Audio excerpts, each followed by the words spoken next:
Bonjour les potiers, bonjour tout le monde. Démonstration de tournassage sur un grand plat, épais pour la circonstance. Je vous montre un outil du commerce. Le nouvel outil, on va en parler après. Et là, juste un petit couteau pic pour délimiter le pied. Alors on va faire peut-être... on va faire deux fois, je sais pas. On va faire un premier pied ici. Voilà. Alors, bon, bah ça vous connaissez, hein, c'est l'outil classique du commerce, hein, donc on fait des copeaux comme ça, hein, voilà, il n'y a pas de problème. Je ne vais pas revenir là-dessus, mais on va tester un nouvel outil qui me semble assez intéressant. Donc j'ai vu ça sur une vidéo japonaise.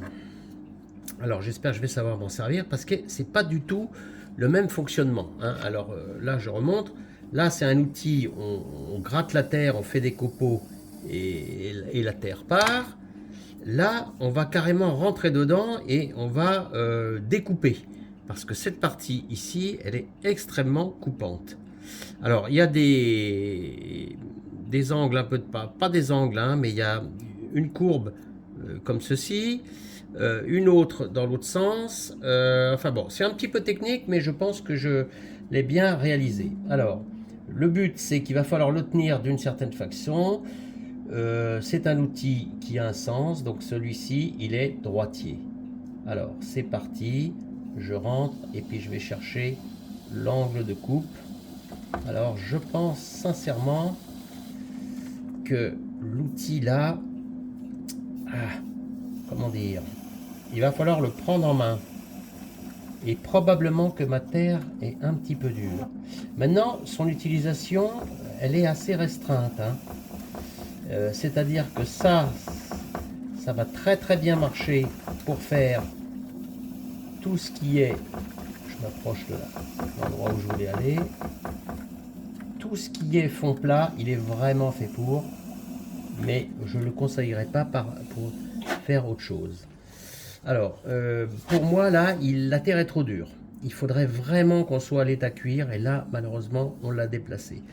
Parce que moi, tel que je l'ai vu marcher, cet outil, eh bien vraiment, il rentre dedans et il fait des gros copeaux. Vous voyez, comme ça. Et là, moi, je trouve que je marche encore un petit peu trop.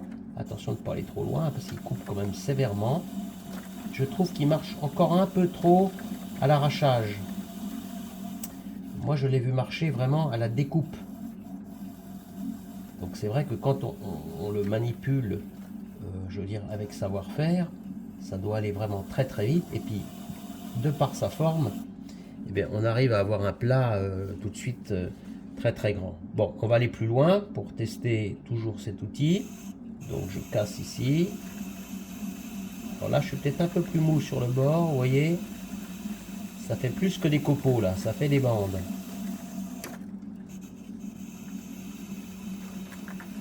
Voilà, c'est comme ça qu'il doit marcher.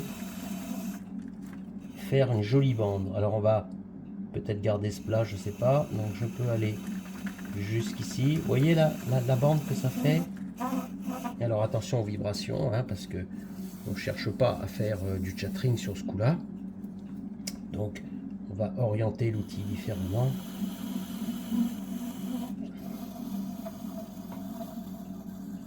Et je passe partout pour avoir une jolie finition. Bon, je pense qu'il y a encore de la marge, j'avais tourné très épais. Alors par contre, son utilisation, elle est vraiment, elle est restreinte, hein, quand même, hein. Faut pas se précipiter là-dessus si on veut lui faire toutes sortes de choses. Parce que les bords, tout ça, là, il faut vraiment oublier, hein. Peut-être quelque chose comme ça, mais vous voyez, pas plus, hein. Après, il faut reprendre des outils beaucoup plus conventionnels, hein, pour pouvoir enlever, par exemple, celui-là, on va décaisser ici.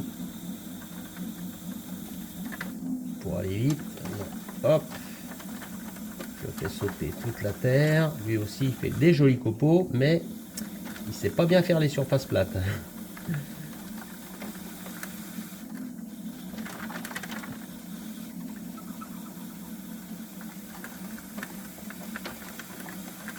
Voilà.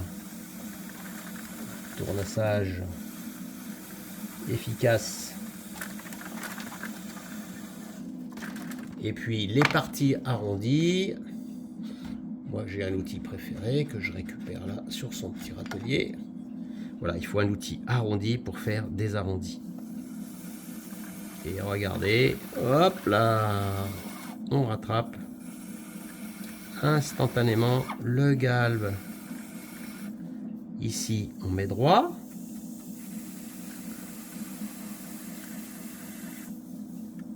Ici, il n'y a pas vraiment besoin, mais on pourrait comme ceci. Petit geste là. Et puis là, bah, on peut faire aussi un angle droit si on veut. Ou un biais, pour changer un petit peu.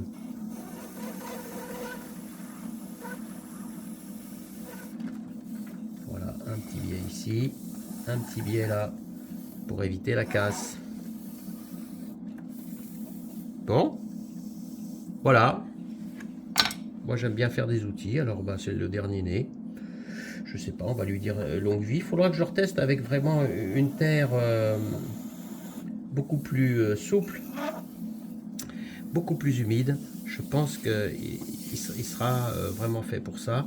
Et quand on a des grands fonds, eh bien ça va aller très très vite. On va gagner du temps. Voilà, à bientôt pour de nouvelles aventures céramiques.